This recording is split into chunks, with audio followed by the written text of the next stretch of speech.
Olá, falamos ao vivo da redação da TV Câmara aqui em Brasília e começa agora mais uma edição do Direto da Câmara. Plenário aprova acordo de cooperação entre Brasil e Israel nas áreas de segurança e combate ao crime organizado. Deputados confirmam a entrada da Bolívia no Mercosul. Comissão externa começa a discutir parecer sobre delimitação de terra indígena no Mato Grosso e no Pará. E seminário debate a relação do sistema educacional com as altas habilidades de crianças superdotadas. Agora, no Direto da Câmara.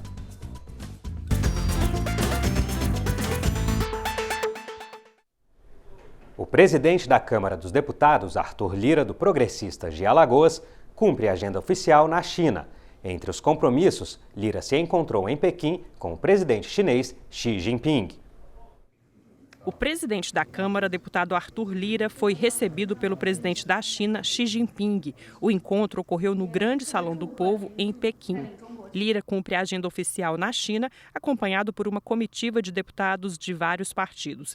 Por meio de uma rede social, o presidente da Câmara anunciou também a visita a uma empresa de importação de soja brasileira e a uma empresa de produção de energia.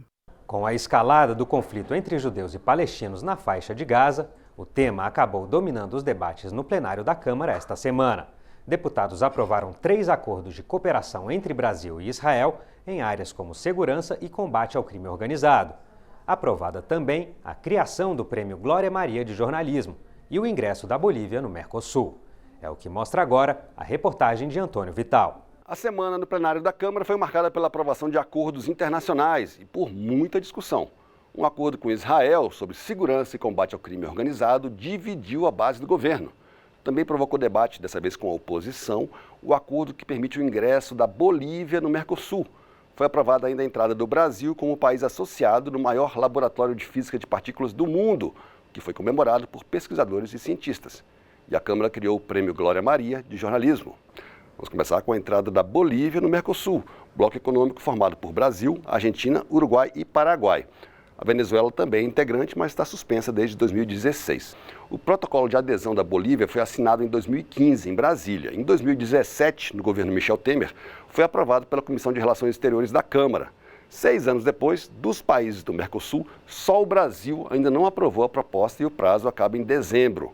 Entre os argumentos usados pelo governo para defender o ingresso da Bolívia no Mercosul está o fato do país vizinho possuir grandes reservas de gás natural e lítio. O Brasil, aliás, compra quase toda a produção de gás natural da Bolívia. Além disso, mais de 30 mil brasileiros vivem lá e os dois países têm uma fronteira comum de quase 3.500 quilômetros. O projeto que aprova o texto precisa ainda passar pelo Senado para que a entrada da Bolívia no bloco seja efetivada, mas rendeu discussão no plenário. Esse protocolo de adesão da Bolívia ao Mercosul é de 2017, ou seja, governo Michel Temer. Depois, governo Bolsonaro. Em ambos os governos, o parlamento, o executivo, não achou conveniente e vantajoso para o Brasil ter uma cooperação maior com a Bolívia e muito menos a adesão da Bolívia no Mercosul.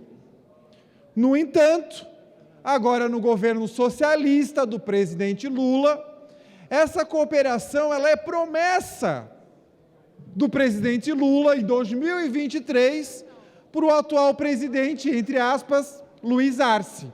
Ela vem de 2017. Nada alterada nos governos Temer e Bolsonaro. É a entrada de um país no Mercosul. Nada mais do que isso. Nós não estamos discutindo que tipo de governo é a Bolívia ou não. É um acordo que é bom para o Brasil. É ótimo para a economia brasileira. Portanto, não está discussão ideologia aqui. Ainda em relação ao Mercosul, o plenário aprovou o acordo que reconhece como válidos os certificados de assinatura digital assinados pelos países do bloco. Esses certificados, já usados normalmente em transações comerciais, documentos oficiais, passam a valer e ser aceitos legalmente, desde que emitidos por certificadores licenciados oficiais, domiciliados no Brasil, Argentina, Uruguai e Paraguai. E a Câmara aprovou ainda 2 acordos internacionais que permitem ao Brasil se tornar membro associado de um dos maiores laboratórios de pesquisa em física de altas energias e física de partículas do mundo, o CERN. O CERN é a sigla pela qual é conhecida a Organização Europeia para a Pesquisa Nuclear. um laboratório localizado na fronteira da França com a Suíça, perto de Genebra. É onde fica o maior acelerador de partículas do mundo, usado para pesquisas sobre a estrutura do átomo e os modelos de física que explicam a origem do universo.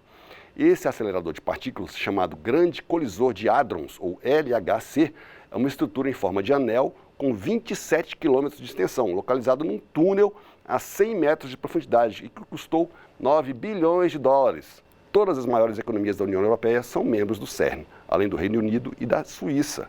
Entre os países associados estão Índia, Paquistão e Turquia. São 23 países membros, 10 associados e 6 observadores. O Brasil será o primeiro país do continente americano a ter o status de associado à CERN. Para isso, pagará por ano uma taxa de 65 milhões de dólares, 10% do que paga um país que é membro efetivo. A aprovação por unanimidade foi comemorada como maneira de impulsionar a pesquisa científica e a área de tecnologia do país. Esse acordo é muito proveitoso para o Brasil, porque nós estaremos sendo considerados país membro desse laboratório, que é o maior laboratório de física do planeta. E lembrando que temos muitos pesquisadores, muitos estudiosos, muitos alunos que saem do Brasil e que vão fazer o seu estudo lá em Genebra. O Brasil será o primeiro país do continente americano a ter o status de associado à CERN. O plenário aprovou ainda 3 acordos internacionais do Brasil com Israel, em meio a debate sobre o conflito armado entre os israelenses e o grupo extremista Hamas. Um dos acordos aprovados trata da cooperação entre o Brasil e Israel na área de segurança pública, prevenção e combate ao crime organizado. O acordo prevê troca de informações e investigações, uso da tecnologia da informação, além de ações de inteligência.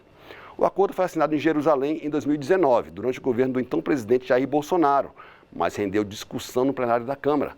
A oposição, que cobra do governo brasileiro uma posição mais dura contra o Hamas, defendeu a assinatura como maneira de dar apoio a Israel. E o governo, que defende a solução de 2 estados, a Palestina e Israel, como maneira de dar fim ao conflito, também se posicionou a favor do acordo. Mas a base do governo ficou dividida. Mais de 1.000 crianças assassinadas nos bombardeios promovidos pelo Estado de Israel. Votar esses acordos hoje é avalizar essa política, mesmo que no mérito nós não tenhamos nada contra esse acordo. Mas a sinalização política é a sinalização de acordo com o Estado que está promovendo um verdadeiro terrorismo contra outro povo, que é o povo palestino. Nós não temos nenhum problema com o conteúdo do acordo, até porque ele foi feito muito antes do conflito atual. Como também a OLP, a Autoridade Palestina, nos pediu para votar um PDL que já está aqui há muito tempo sobre o intercâmbio educacional.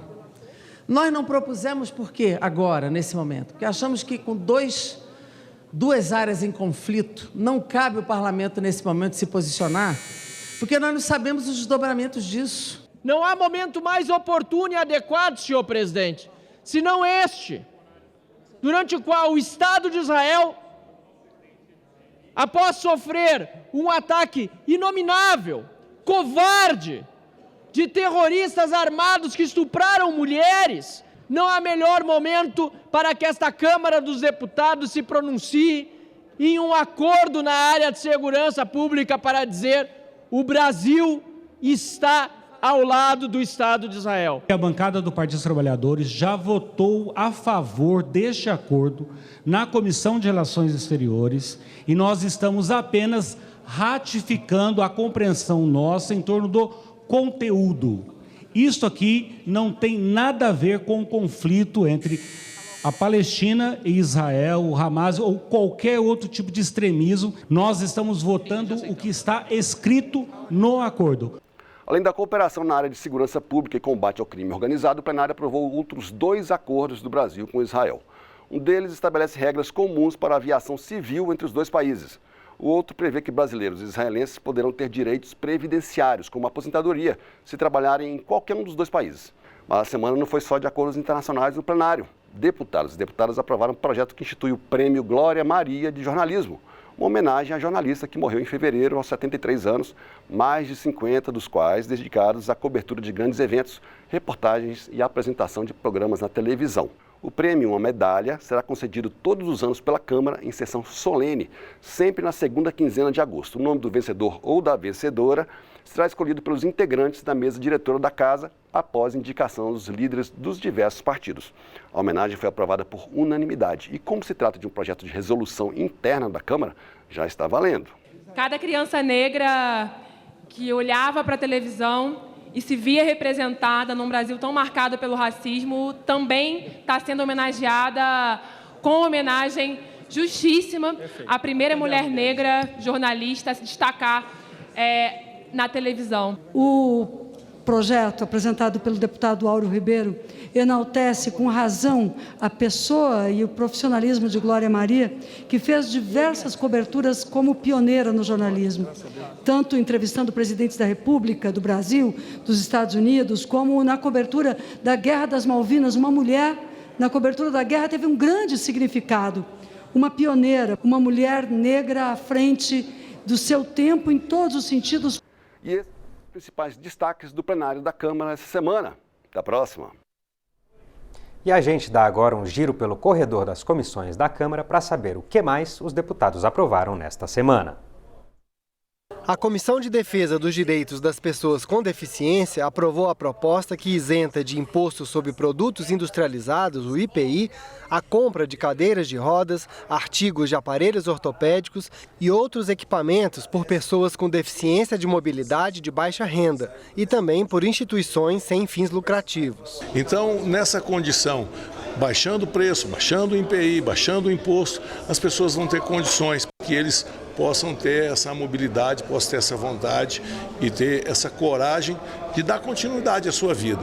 Então, barateando esses aparelhos, esses equipamentos, com certeza acesso a muito mais pessoas. A Comissão de Defesa dos Direitos das Pessoas com Deficiência também aprovou o projeto que permite que o empregado que tenha filho com deficiência possa coincidir suas férias com as férias ou recessos escolares do filho. Imagine um pai extremamente preocupado porque o seu filho está de férias e ele não consegue acompanhar o seu filho diretamente em casa. Imagine a produtividade desse pai, dessa mãe. É uma medida super importante para a gente garantir esse vínculo cada vez mais fortalecido no âmbito familiar e garantir a segurança para as pessoas com deficiência que muitas vezes precisam de auxílio dos seus pais para conseguirem se desenvolver. Já a Comissão de Defesa dos Direitos da Mulher aprovou a proposta que prevê o afastamento do lar de agressor em caso de violência sexual, moral ou patrimonial da mulher. Ampliar esse rol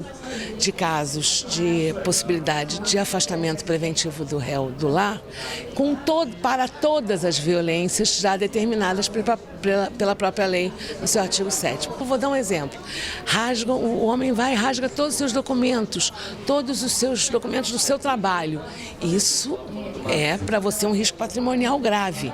Isso não está previsto como podendo tirar o agressor do lar. É um exemplo. Na Comissão de Comunicação, o projeto aprovado obriga provedores de serviços de internet e redes sociais a atuarem preventivamente contra a divulgação não autorizada de conteúdo íntimo. Agora a gente tem que conscientizar todos, porque as plataformas também precisam ficar atentas e serem responsabilizadas. De que forma elas estão ajudando para que isso não seja divulgado, isso não seja replicado no WhatsApp, não seja replicado no Instagram, no Facebook. Então é isso, é a responsabilização, a punição e a garantia da saúde das mulheres, das pessoas em geral, saúde mental e porque não há dignidade de não ter nada que não seja permitido por você ser vazado.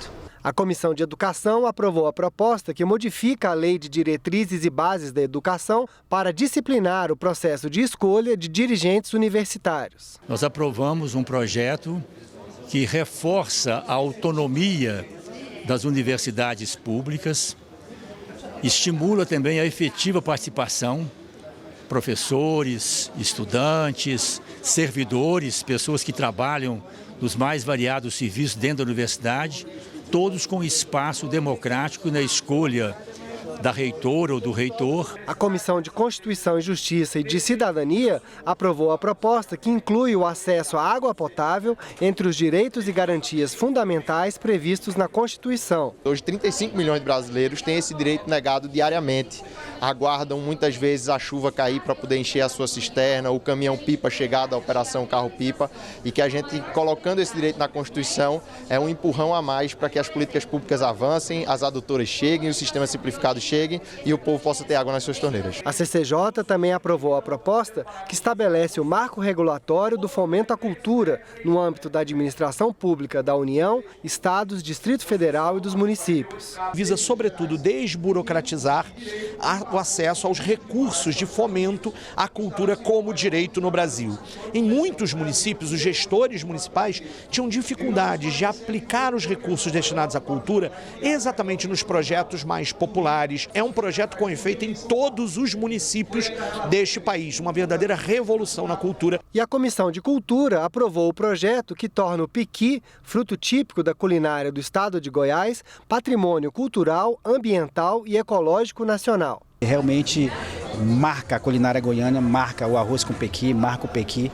Então, transformar o pequi como um patrimônio cultural, com certeza Goiás merece essa comenda desse reconhecimento. A comissão externa que analisa a delimitação da terra indígena Capô-Inhorê nos estados do Mato Grosso e Pará iniciou a discussão do parecer que será votado. A comissão externa da Câmara dos Deputados, que acompanha as ações da FUNAI para a demarcação da terra indígena Capô-Inhorê, se reuniu para discutir o relatório da deputada Coronel Fernanda, do PL do Mato Grosso. A deputada defendeu uma legislação específica para a área a ser demarcada, sem a retirada dos colonos, para evitar conflitos entre produtores rurais e indígenas. Nós não podemos permitir que haja conflito. Eu entendo que os parlamentares do Mato Grosso e do Pará têm que se unir para verificar todas essas demarcações, inclusive conversando com o deputado Anderson, nos propondo a fazer um projeto de lei para regulamentar, porque hoje o que regulamenta essa demarcação, em específico na FUNAI, é um decreto. Então, nós precisamos trazer essa discussão de demarcação para dentro do parlamento. A terra indígena Capô-Inhorê abrange mais de 360 mil hectares nos municípios de Vila Rica e Santa Cruz do Xingu, em Mato Grosso, e São Félix do Xingu, no Pará. O território é sagrado para os povos Juruna e Caiapó. As lideranças indígenas reivindicam a área há 40 anos. O deputado Anderson Pinto, do MDB do Pará, defendeu uma alternativa que contemple os povos nativos sem prejudicar os produtores da região. Nós precisamos legislar urgentemente sobre essa matéria, porque senão os conflitos continuarão. Demarcar terra indígena em área produtiva, eu acho um grande equívoco pela quantidade de floresta em pé que nós ainda temos no nosso Brasil. A maioria dos parlamentares da comissão externa defendeu a aprovação do parecer da relatora, entre eles a deputada Gisela Simona, do União do Mato Grosso. Vejo de extrema relevância dessa comissão é tornar lei algumas regras aí para essa delimitação que hoje está apenas no âmbito de decreto, o que causa, sim, muita insegurança jurídica. A votação foi adiada a pedido da deputada Dilvanda Faro, do PT do Pará. Eu queria pedir vista do relatório, sendo que eu sou do estado do Pará, assim como Anderson, e a gente sabe Sou ribeirinha, uma deputada ribeirinha, nasci na beira do Rio Guamá, e a gente sabe da demanda de todas as demarcações, de todas as situações, mas eu queria entender melhor o relatório para a gente poder fazer parte também dessa votação. Em parceria com o Senado, a Comissão de Educação da Câmara promoveu o seminário sobre a relação do sistema educacional com as altas habilidades de crianças consideradas talentosas e superdotadas. A Comissão de Educação da Câmara dos Deputados, com a participação conjunta do Senado Federal, realizou um seminário sobre as altas habilidades e a educação. O objetivo foi examinar os impactos da educação sobre as crianças consideradas superdotadas e talentosas. O presidente da Comissão de Educação, o deputado cearense Moses Rodrigues, do União, falou sobre os desafios e a preocupação com a formação de professores para a educação à distância. Dentro de uma população, até 10% pode ter lá habilidades, altas habilidades e superdotação. No entanto, talvez o maior desafio seja a identificação e, logicamente, o impulsionamento, a promoção dessas crianças e adolescentes que precisam ser observadas já lá muito jovem, para que elas possam ter, logicamente, o seu espaço garantido, o seu entendimento, né, de como deve funcionar toda a sua trajetória de vida. A deputada Soraya Santos, do PL do Rio de Janeiro, que foi a organizadora do seminário, deu um exemplo prático do problema enfrentado pelas crianças superdotadas. Se temos potenciais a serem desenvolvidos, nós temos que ter a coragem de tirá-lo daquela média regular. Nós temos alunos que têm necessidades específicas. E são essas habilidades que envolvem as altas habilidades, ao grande potencial que a gente espera, a partir desse seminário, votarmos legislações que possam amparar essas crianças, que são nossos filhos, são os brasileiros e brasileiras que não podem mais continuar sendo esquecidas. A senadora professora Dorinha Seabra, do União de Tocantins, disse que uma boa educação só será boa mesmo quando ela conseguir enxergar a todos, sem distinção. Quando ela conseguir enxergar que o ser humano ele tem direito a uma educação de qualidade, em qualquer espaço que seja. As instituições que atuam no ensino especial, com diferentes recortes, são bem-vindas e fazem parte de um sistema. Mas nos cabe, enquanto sistema, dar condição para que a família, a criança, o jovem seja bem atendido. Ele tem direito à educação, isso é constitucional. Ele tem direito de aprender. E para ele ter esse direito respeitado, eu tenho que olhar qual é a sua realidade, como nós, sistema, podemos atuar. A Comissão de Cultura da Câmara dos Deputados se reuniu para debater políticas públicas voltadas à economia criativa no Brasil. A Comissão de Cultura da Câmara dos Deputados promoveu audiência pública para debater políticas públicas para a economia criativa brasileira. A professora da Universidade Estadual do Ceará, Cláudia Leitão, defendeu que os planos políticos de economia criativa tenham governança. Na verdade, não há plano se não houver governança. Se nós não tivermos realmente um conjunto e uma rede de atores que possam realmente fazer o plano acontecer. Não é uma questão do Congresso somente, não é uma questão do Executivo somente, não é uma questão de todos, é uma questão da sociedade civil. A diretora do Ministério da Cultura, Andréa Santos Guimarães, disse que no próximo ano o governo pretende estruturar um Programa Nacional de Economia Criativa. Nós estamos prevendo também, para 2024, a estruturação de um Programa Nacional de Economia Criativa, que tem como objetivo trabalhar as políticas culturais para os setores criativos de uma forma estratégica e estruturante, buscando uma governança que possa desenvolver políticas de longo prazo para os setores criativos. Autora do requerimento para a realização da audiência, a deputada Lídice da Mata, do PSB da Bahia, espera que o debate dê visibilidade e prioridade para que seja incentivada a economia criativa. Nós esperamos fazer com que todo esse debate possa garantir o olhar prioritário para a economia criativa, que afinal começa a acontecer no país.